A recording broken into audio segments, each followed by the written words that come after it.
And I remember I always felt like it's like someone had given me permission to be myself. So I sat in that den being the person I wanted to be. The difficulty is, and this is the thing I've never told you, Steve, right? So I sat in that den in the first year, still feeling like a huge imposter, Yeah. really not understanding, trying to think of who I was and how that was okay to come across on screen and how I needed to exude that in a way that was great for the entrepreneurs, great for me, great for my own brand, great for the BBC, win-win for everyone.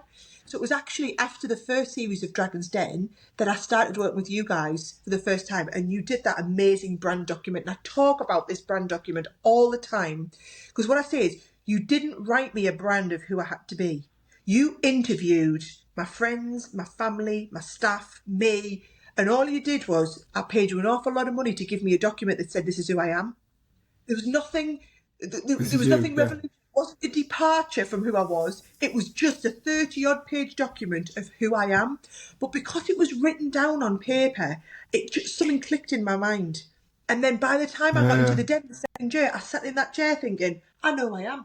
And I know how I'm going to behave. Yeah. And I'm northern and proud. So I'm not going to try and hide this accent. I'm going to speak it loud and clear. And when I talk about me mum, I'm going to say me mum. I'm not going to self-correct and say my mum because that's not My who I am. mother.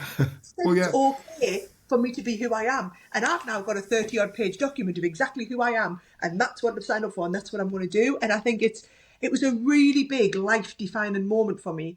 And I feel like it got me through that first series, but then having that security blanket of knowing who I am and what my brand was and what I stood for and how I was going to represent that all came from that very first meeting, with the executive producer and having the Yeah. permission to be myself.